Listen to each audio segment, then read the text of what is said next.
Hello and welcome to the Let's Get Down to Business podcast. So I've got a really special episode today. We got two special guests, not just one, two. So joined by myself, Carl, Flo and Soph.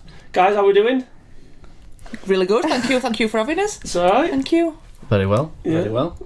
Nice and comfy in there, guys. I'm just sat here on a little perch. It's very snug on this sofa. Cosy, you said, didn't you, Flora? Cosy. Well, that's So we're going to be talking today about ghosts, spirits, afterlife, mediums, things like that. Because I think between us, we've got a very diverse and broad approach and mindset to this. So myself, I'll start with myself. So I'm a bit sat in the middle here because I wouldn't say I'm a big believer in ghosts, but I believe that I've had an experience that has made me believe. Right. Whereas I think me and you have had a kind of conversation off camera before, and you're just. I've never seen anything. Mm-hmm.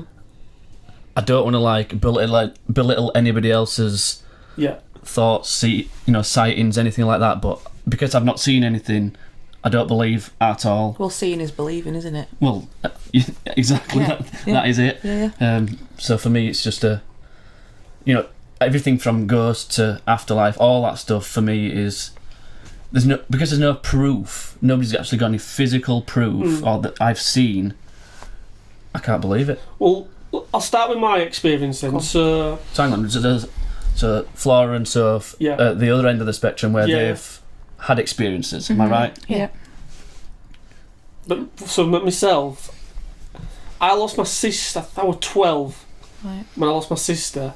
And I remember there was one night, and I don't know why, so we had our own bedrooms, and I slept in her bed, and her bed was, so you got in it and it faced the wall, so like one side was right up against the wall.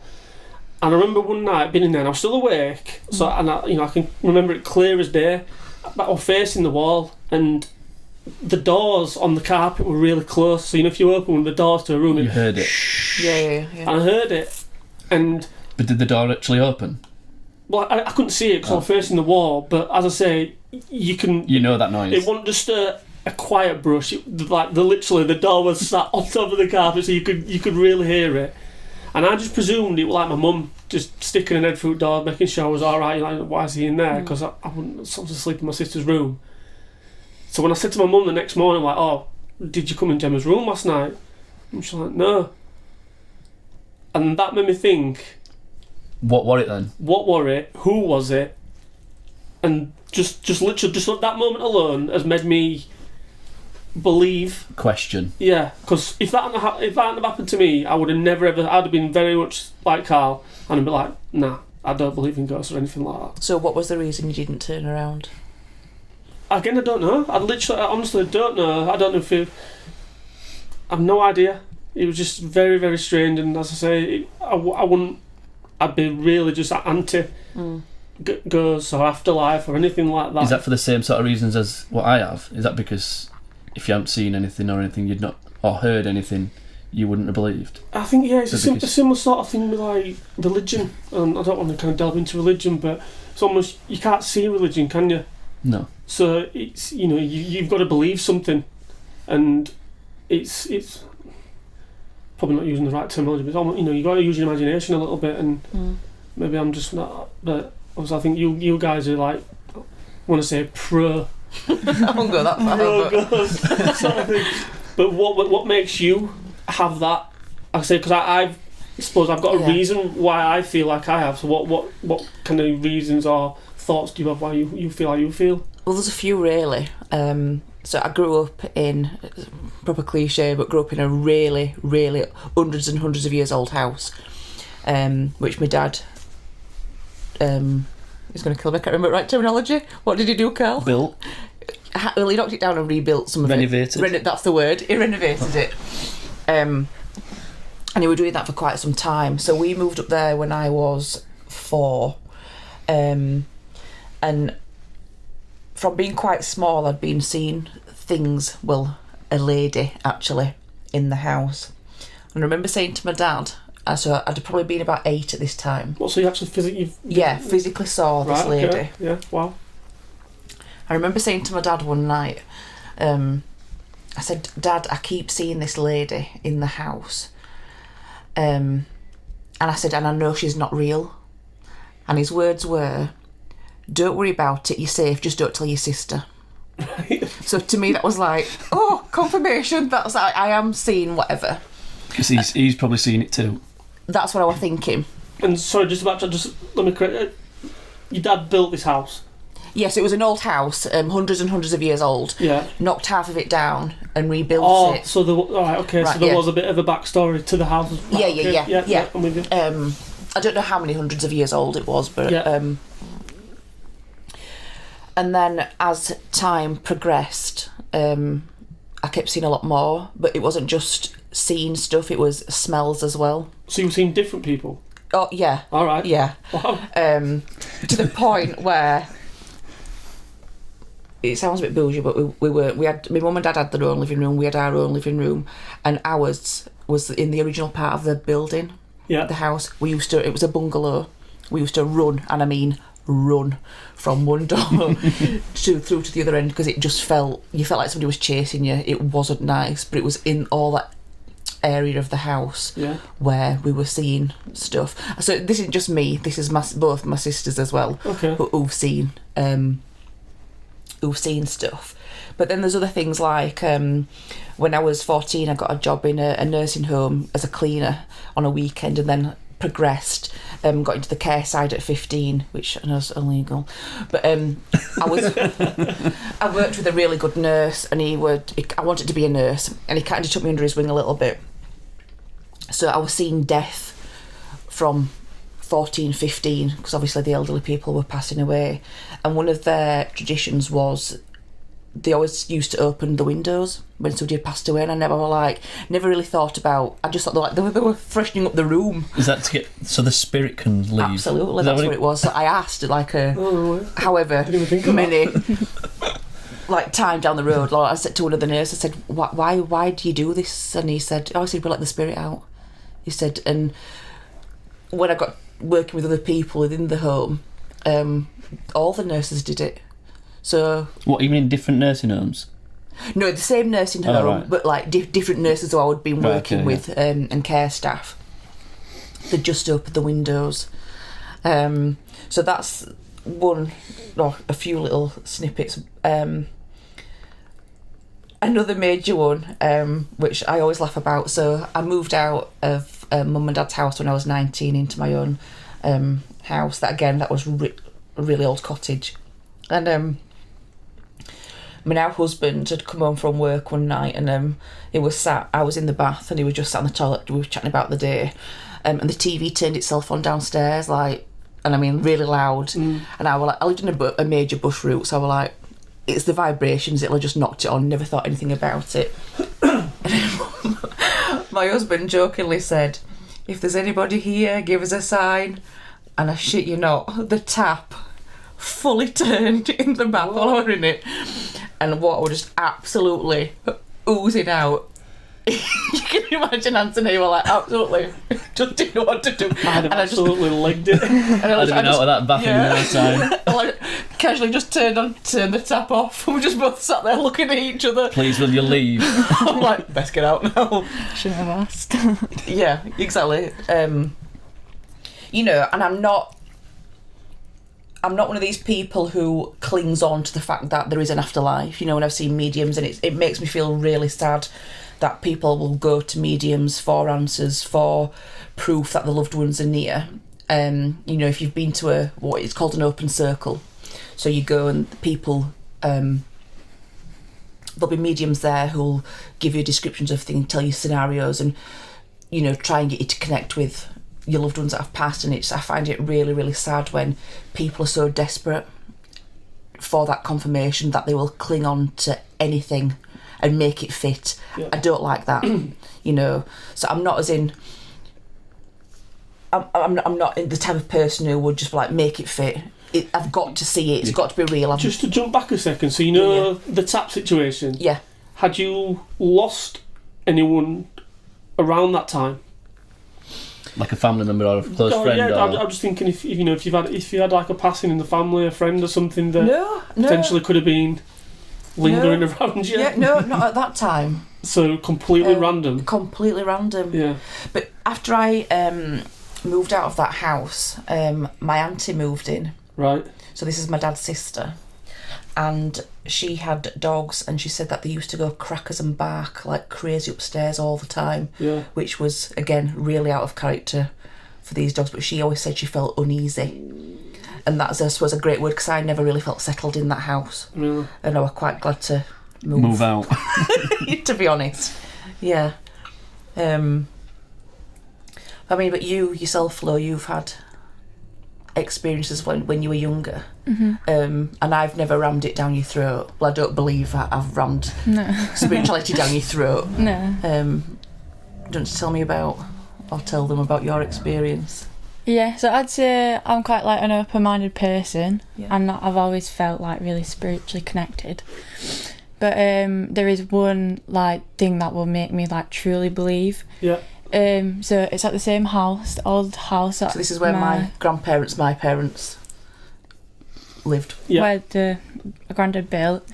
I think I was about 5, and I'd never been told of a ghost before, because as a kid you don't get told, do you? It's like, Oh, I didn't want to scare you. yeah. You only heard a Casper, didn't you? Yeah, Kind of a friendly ghost, yeah. That's it. And obviously the bungalow, I remember it so clearly. It had this massive garden, and there was a swing set at the top of the garden. I think we were there for someone's birthday actually, and everyone were down at the bottom on the patio, Yeah. and I'd wandered off by myself. And At 5. Yeah. In the garden. In It the was contained. garden. We were all safe. This massive garden. Next to the pigeon barn. Yeah. Yeah. And I must have been playing on the swings, and then I'd come off, and I turned round and seen a young girl, and I'd say she can't have been like 9, 10 years old, and like her face will stick with me forever. I remember looking, and it's like, you know, your stereotypical ghost get told it's like see-through, and it was like that, Yeah. but I could also make out colour at the same time. It was so strange. And that I'll always remember that. And then not even that long ago, we were talking just about the old house at Haley's house, so that's Mum's sister. And she said to me that I'd come down and said, I don't want to play up there anymore. There's a girl up there. And I don't remember saying that at all. But saying that at 5, like, you wouldn't make something like that up. And yeah. So did you only see that once, or did you see it again? Once. Oh, and also, because obviously Mum had grown up there, I'd mentioned it to Mum and been like, So straight away you could relate. I saw this girl, and Mum was like, oh yeah, I've seen her too. And I was like, no way. And then I think This is when you were a bit old though, wasn't it? Yeah, I was discuss still, it then. yeah. And you told me your name as well. Emily. Was it? Yeah. So did you name her Emily, or did you find out that someone had died in this house originally? No, called I Emily? don't know why I called her Emily. Oh, so you named her Emily. Yeah, but I feel like that is a name. I can't describe it. It's just Your strange. spiritual Yeah. sign is telling you the name's Emily. See, it must. I don't say surprised me, but straight away the fact that you remember that when you were 5, because I can't remember anything when I was 5.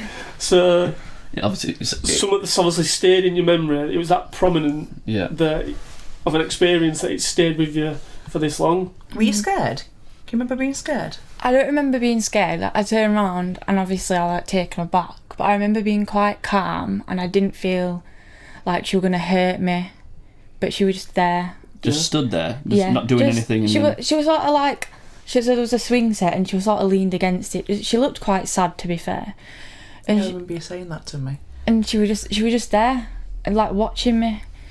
So straight away, just like details like that, you know, just being able to like, oh yeah, she was sad and so, you know, just. Well, one thing that sort of happened to me, right? Do you believe yet, Carl? No.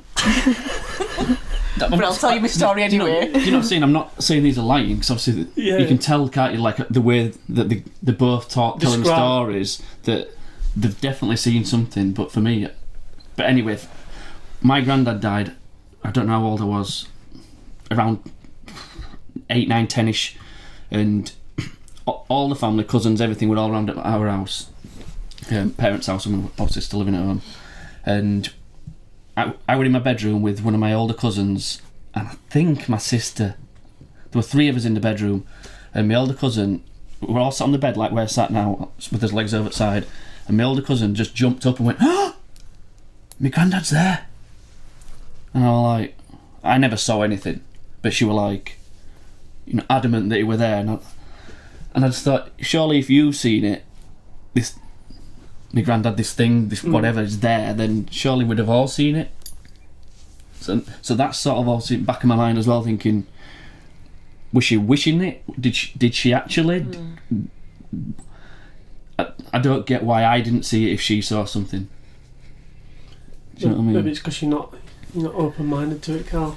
Yeah, but I'll have been 8, 9, 10 year old, so it wouldn't have even been a thing. You wouldn't I wouldn't have even been in this sort of mindset I'm in now to think. But then I suppose like you can think back to like Flo's experience. Like at 5, would you ever have thought that I might just bump into a ghost or something, or some kind of spiritual being? At that age, I probably would have done. Do you think?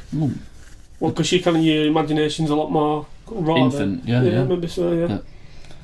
But I've never believed in any of the, like you touched on the mediums and stuff like that. I've never seen one, never been to one or anything. But you hear the tales where they seem very generic. Where they can link everything to everything, and that also puts into the back of my mind. It's like, well, this is all just a bit of bull. Yeah. You know what I mean? Sorry for the ignorance, but that's just No. Well, it's different views, different opinions, isn't it? That's why we're here. Yeah, absolutely. And I think as well, there are some mediums out there who are just there to take your money, who prey on the vulnerable, which again I don't agree with at all. How many have you seen, Soph? Quite a few. Have you? Yeah, I also go to spiritualist church. Not all the time. Yeah. It's, I don't know, when I feel like I need to go. A couple of months ago I went through a phase of going weekly, didn't I? In fact, I took you, didn't I, for your first experience to see what you thought of it. And I said, just keep an open mind. And what did you think of it? It was an interesting experience because, like, when you're there, it's not just one medium. Like, someone is running it, but there's what are they, like, learning medium? Yeah, like the practicing. They're practicing. Right. So is there a medium at these spiritualist churches? Yeah. All right, okay. Yeah. But they're teaching other mediums. Is that what you mean? Yeah. So there's people who have got the gift, as they call it. And I don't want to take the mick, but they've got the gift, and these people will get signs or snippets of information or images or whatever, because there's clairaudience, there's I can't remember what it's called.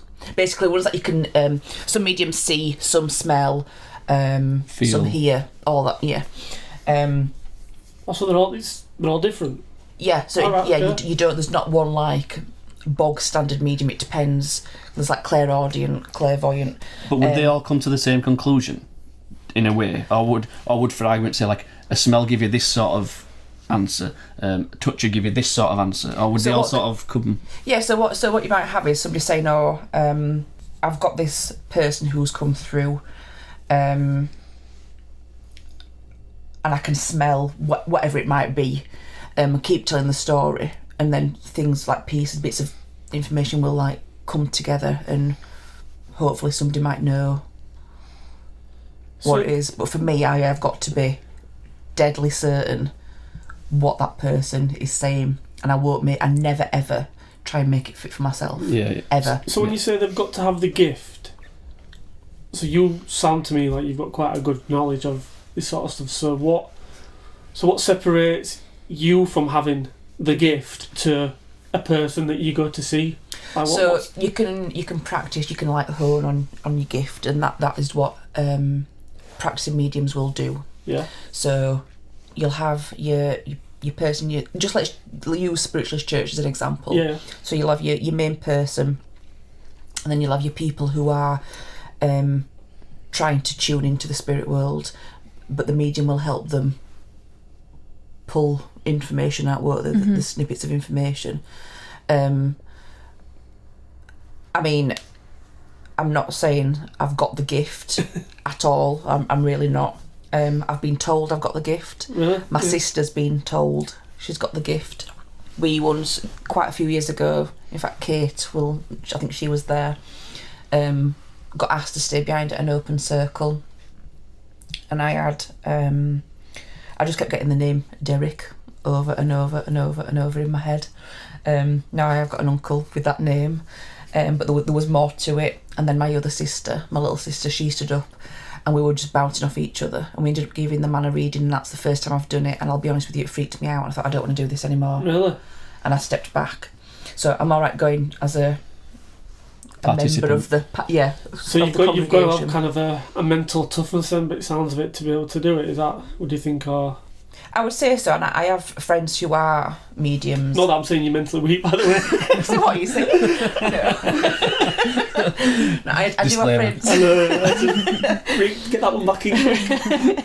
who are mediums, and when they were first beginning their journey into spiritualism and wanting to become mediums, they said it was very hard to switch off. Really? And they didn't often feel safe. But they talk about like grounding, keeping yourself safe, don't they? In that, but the part of the spiritualism for me is more, I like the just getting back to basics, the grounding, the meditation, and it sounds cheesy, but it's a really lovely, joyful atmosphere, and everybody's looking out for one another, and that's the side of it I like. Yeah. Because I wouldn't actually say I'm that religious, but I would probably say that I'm spiritual or a spiritualist if asked. So how often is spiritual church? So the one that I go to is twice a week.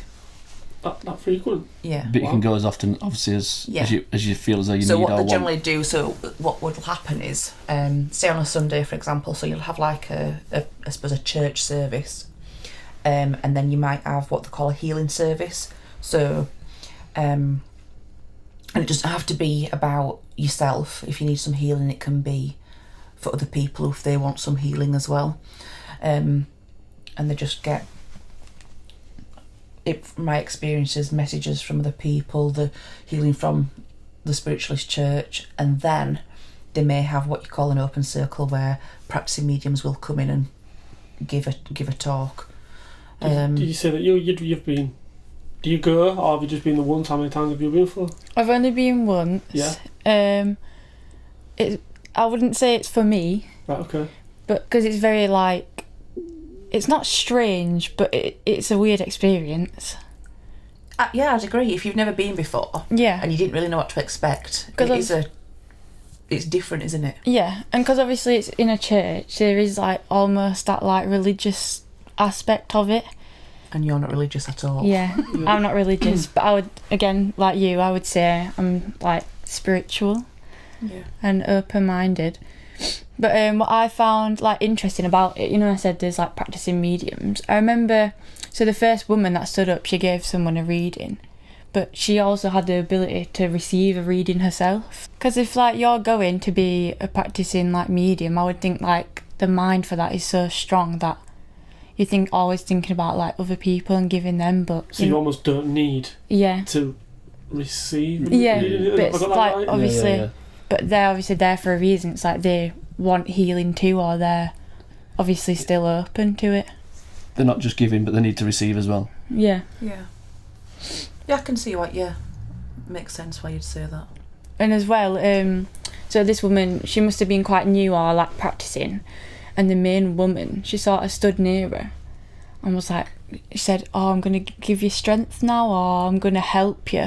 What sort of and help you get someone's message through. So this woman was talking and she was saying things, but she couldn't quite get specifics. So the woman came and was I'm just going to help you because I feel you need some a push, and you need to get this specific answer. So then she sort of added on and were oh yeah, this, and then the woman that were practicing were oh yeah, that makes sense. And then someone put their hand up and was oh, I resonate with this. And then it all sort of came out and came together, didn't it? Yeah. But I suppose when you're developing, I'm I'm going to say gift. That is probably not the right word.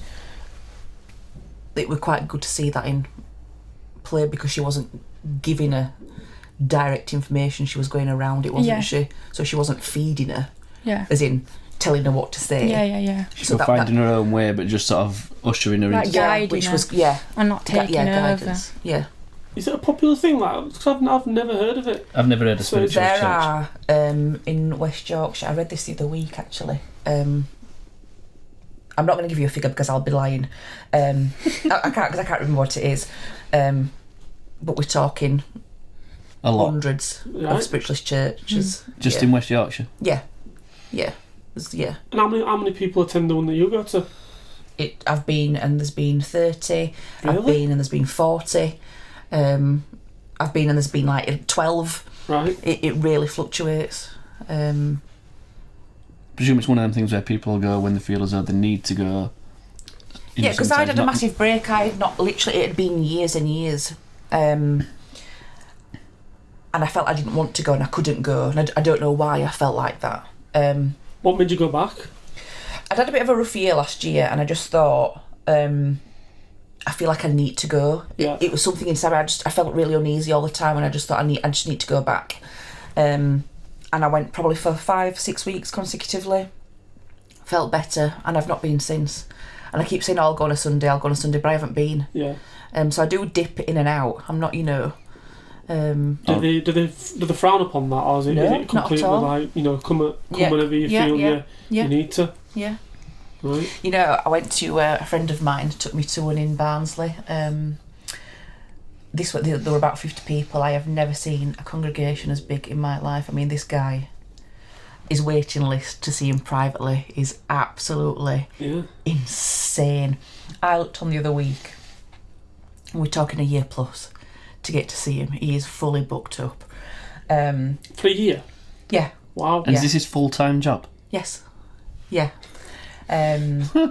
It's honestly, and I thought, do you know what? I'm going to go to his open circle because I am intrigued. How I want to see what this guy's all about. How good is he? How good are you? And I'm not joking. Next level. Oh, yeah, amazing. So you were giving names, ages, dates. I took somebody else along with me who isn't on social media either, so there were no spine of what you could look at. Obviously, doesn't know who's coming. It was all booked under my friend's name, and she got the stuff he was saying were just unbelievable. So my kind of intuition's peaking a little bit here. So if you're so you've got 50 people in an open one. Yeah. How does that individual, the guy or the girl that's doing the reading? Yeah. How does he pinpoint? How does he pull names and stuff? Because if you've got that many people, how does he make it specific to you or you or you? Right. Does anybody have a John? Yeah. He doesn't. He'll go, I'm talking about it's you. Oh, so he literally... Yeah. No way. Picks you out. Picks you out. So the first time I'd been, obviously said I had a bit of a rough year last year.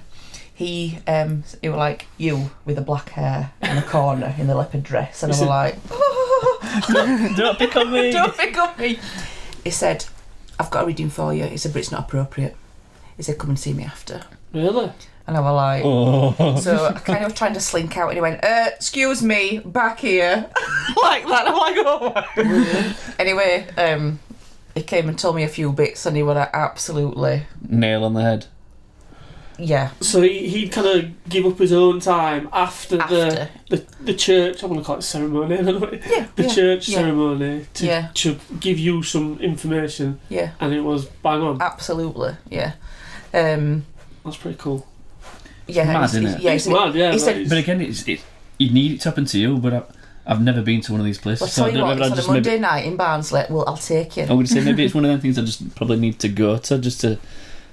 They will point, if you're a non-believer as well, they do tell you. Do they? So he's a bit like, no bars held, he'll be like, I know you don't believe, but it is funny, he'll take the mick. Yeah, it's not all serious. It can be a bit... if we can do a podcast from there, Carl. Yeah, why not? Why not? Get on board. But yeah, I'll take you and just see what you think. I'd go, just be interested to see what... to see it or feel it or whatever it... be interesting. Yeah, I think I would, because out of the last few years, I've had a few people in my life pass, so, you know, it'd be interesting to see whether they picked up on it. Yeah, well, just to see that, or just to see if there's any kind of messages that come through. Yeah, that maybe people that are no longer with us anymore want to pass on. Yeah. I tell you who I did go see, actually. This is years ago now. Have you heard of Sally Morgan? No. So, we're not in this world, so... Right, okay, well, Google her when you've done. She's like... Is she like the guru? She's a medium to like the stars, and she did a tour. When you say stars, as in... Celebs, yeah. Oh, sorry. And I went to see her, I think it was Bradford Alhambra. So we're talking thousands, however many, the Alhambra. Yeah. It always sells out. And I got a reading that night from her. What, out of all the 2,000 people? Yeah, and I was sat right in the rafters, and she kept going on, and I was like, this is just ringing a bit too true. But I didn't know, so the person who supposedly came through was my mum's cousin, who died when he was 19. And he's come through a few times at different readings. But she told me the name of my house I lived in. She told me what number it was. She told me that it had a really unusual area. It was called Boyfall, so not like many people would know that. Yeah.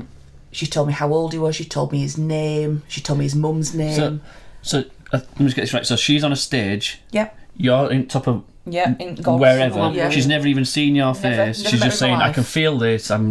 This is a name, blah blah blah blah," and you're like. And I kept ignoring it, and I thought, I'm not even, because obviously I was embarrassed as well, and I'm like, I'm not even going there with that. And she wouldn't let it rest, and so she gave somebody else a reading, and she came out, she said, look, somebody needs, and she's like, it's somebody up there. And she came to, like, the spotlight came in my area. I was dying. Did you stand up? She made me stand up. Oh, really? Yeah, with them, and then somebody ran on with a mic. Oh, it was awful. And I was that, like, stressed because I didn't want to more talk. And she's like, you need to say yes or no so I can hear your voice, because if you don't give me a yes or no, she said something, the vibrations aren't getting across and he'll just disappear, but he keeps going back and back and back, so you best start talking. I'm like, okay. No, it's giving like yes no answers. But she told me loads, and I was a bit like, wow, how does she know that? Do you find it like creepy? No, I'm gonna say like soothing. Definitely. I'd say creepy. Definitely. But that's like my point earlier, when people go because they've lost people who've, like, the loved ones, and they are so desperate for them to come through for that peace of mind. For their messages and all this. That they will make anything fit. And it's really, really sad. Yeah. And I don't like that. It's, you know, you're preying on people's vulnerabilities then, aren't you? Yeah. One thing I can always remember when we were younger, we always used to try the Ouija board. Carl. Right, and you know what the Ouija board is. No, I've heard of it, but I wouldn't say like I can picture it or familiarise myself. Have with you it. done one? No, I would never. Oh, good. I would never. I've tried and it just never ever worked. What's it supposed to do? You're supposed to be able to pick people up, aren't you? Just so you've got, basically it's a board and it's got A to Z around one side. You've got numbers on the other, haven't you? And then yes and no. So basically you put a glass or a tumbler, something upside down. Yeah. Place your hand on it.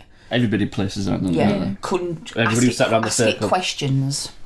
And it moves. And the thing it's supposed to move. It will move, but you feel as though there's always someone that's moving it. Do you know what I mean? And so it's again all these. But nobody will admit to it. But half the time it never moved. Right. You know. But they say that is actually can be quite dangerous. You're conjuring evil spirits, not pleasant. I remember my dad always saying to me when I was younger, do not ever do a Ouija board, and he used to get really aggy about it. I mean, I never have, because he frightened me to death over it. But yeah, Carl, I can't believe you've even... But you're supposed to be able to, like... I don't know how... In the ending, I mean, years and years ago, in the ending where there's one of you is laid down flat. Light as a feather, stiff as a board. That's it, yeah. You know more than me. What is this? That's it. Tell me. And you all put, is it 2 fingers underneath what is it? The body? I don't know what this is. What did you say that again for? Light as a feather, stiff as a board. Right. Yeah. And hang on, go back. So what, you've gone from the table with the glass to being on the floor? I can't. It's like another... So you see, like... people joking, like mates all together, like, oh, that's like ghost stories. And there's this thing where someone's laid on the floor, like stiff as a board, and you all put your fingers So under them. Yeah. Yeah, Right. literally. Right, okay. So say there's like You're on a someone- stretcher. Yeah, Right, okay. literally. And say there's like, so someone's laid down and there's like 4 of the people, and they'll put like the fingers like under the body like this, and if you chant light as a feather, stiff as a board, enough times or a certain amount of times, you should be able to lift them, and they'd be really light. I've not seen it in the craft. No. Yeah. So is this different to the Ouija board then? Is it? I think so. Do we just play this at the same sort of time? Yeah, because it's And like I'm getting them mixed up as though it's one thing. yeah, But as soon as you said that, then light as a feather, Yeah, stiff as a yeah, board. You chanted it. You chanted it. You chanted it. yeah. Light as a Thinking they're feather, gonna stiff as a lift it. board. Light as a So feather. have you given this a go? Yeah, it didn't work. All I can think of when you say Ouija board is like Jumanji. Like, don't play Jumanji. It You know the board game. It did remind me a bit of Jumanji. But see, I can't believe you've never heard of this. I know. I know. I'm not a guru. You don't have the gift. I don't have the gift. Have you done it? No. Have you tried it? Tried the? I don't know if I have. I don't think so. For some reason I can remember playing it in Knoll Park. No, I've never. I don't know why. How many ciders had you drunk? Probably a couple. Maybe probably just one knowing me. Leathered. What would he was drinking? No part. Would he? That orange. Hooch 2020. 2020. Reef. 2020. That's what I'm thinking of. Jesus. Reefs used to be they were the Hey, it's back in fashion apparently. Mm-hmm. they were the original alcopop on the Reef. certainly They were were. fantastic. Smirnoff Ices. I think it'll be 4 Smirnoff Ice. Wasn't it? Oh, I mean, I might be wrong. Completely off topic. Yeah, completely diverged. How did that happen? You were talking about woody Ouija boards and Well, no that's park. that's all sort of spiritual, isn't it? Ouija boards and light as a feather, stiff as a board. And Oh, that is. Yeah, but that's scary though. That's scary stuff, isn't it? I didn't realise that were evil stuff. Yeah. Yeah. Well, funny you should just say that, because I'm going to say, I know like mediums and stuff, you almost think of as like kind of heavenly. I don't know if that makes sense, but do you believe in like the Devil. Yeah. Do you know? I get asked this quite a lot. Yeah, because if you believe in the good, surely you must. With the good comes the bad. Surely. My belief system is, and I don't know Everyone whether it's to their right own. or not. It's absolutely each to their own. I don't believe there's like a hell with the fire and the Damien with 666 down there. And I know this sounds really morbid and quite sad, but I feel like they call it the earth plane. So our earth plane that we're living on now is hell, because we have so much disaster and horrible stuff. I know we've got really good stuff that happen, but I feel that the life that we're living now is actually hell, and we go to. That is deep. That is. I've never ever heard of that. It's not spoke about that way. analogy to think of it though, is it? I don't. So after hell, you go to somewhere else, which is a better place to be. Is that? Yeah. So do you think there's a heaven, or do you just think you kind of No, I don't. exist? I think we exist somewhere. I think we go. Whether it's to make myself feel better or not, I don't know. I think we go back into nature when we die. Yeah. Like back into the ground, trees. We're just everywhere, like we were before we were born. I think we're just back into the universe somehow. But then, like my thought process then goes back to what you were saying with you and Ant with the tap thing. Is like if you kind of went into the ground or to trees or something like that, then how does like things like that happen? If there's no one. No, I think it's the spirits are all around us. All right. Okay. And we give back. We're giving back to the earth. Yeah. But with that, with this, I personally believe with the spirits being around, then that's when they can come into your home, or like the tap. Like another example, and I still to this day, I've no logic or reason of why this happened. Again, this is when I lived with my mum and dad. So I'd not been with Anthony that long actually, and we were all in apart from my middle sister. She'd gone out, so everybody had gone to bed, and it was about 11:30 at night. And Anthony said to me, "What is that smell?" And I was like, "What you on about?" He said, "The smell," and it smelled like. I suppose I could it was like a beef broth, you know, like beef hula hoops, like a beef broth. And then we heard like pots and pans banging about in the kitchen, And I were like, I am going to absolutely kill her. If she wakes Dad up, he's going to go mental. I thought my sister had come home. Right. She were cooking. So I got up out of bed to give her a rollicking. There were nobody there. No way. And the smell got stronger. You ask Ants about that because he were like... Well, you've told me that story before, to be fair. And he wanted to go home. He were frightened. And I'm like, you're not going anywhere. What, and they were like, no pans or about? Nothing. Haley wasn't even at home. Yeah. And I just thought, I'm going to absolutely kill her because... It's not as though like it's a quiet noise, is it? You know, like pots and pans. Oh, you could hear like you know, like somebody stirring and the smell, and I was like, what is she cooking at this time? Because as you walked in our house, there was the kitchen, Mum and Dad's living room, their bedroom. Then you came back and it was our living room and then our bedrooms and bathroom. Yeah. And I was like, they're going to hear that, they're going to go mental. But there were nobody there. I feel like we should go to one of these like spiritual I'll churches take you. now. Let's get it booked in. Let's do it. I It would be interesting. So you pay a couple of quid and it just pays for the room hire. Yeah, it's fine. But I'll take you to the guy in Barnsley. You're not guaranteed a reading because there's obviously people I think there. it's more just to see it and curiosity, just to see how it works. Yeah, I'd happily take you. Kate, you'd be buzzing that you'd gone. She will as well.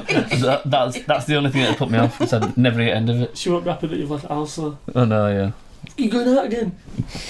I know. Let Ants babysit, can be alright. Honestly. Right, I think that's a good point to wrap it up. Thanks for coming, guys. I really enjoyed that. Yeah, it's been very insightful and interesting listening to some of them stories. Definitely. Still not a believer because I've not seen it, but they're still very much interesting It's good to get other people's perspective on. I think it's better than reading something if you've got actually someone physically saying that I've been through this rather than just hearing it or reading it off something. Then I think. And who knows? It could be just my imagination, but I believe I've seen too much, and for it not to be, and I can't explain it. And on the other hand, I might see something tomorrow. So it works both ways, doesn't it? Watch this space. Right, guys. Thanks for watching. If you can smash the like button, subscribe to the channel, and catch you on the next one. See you later.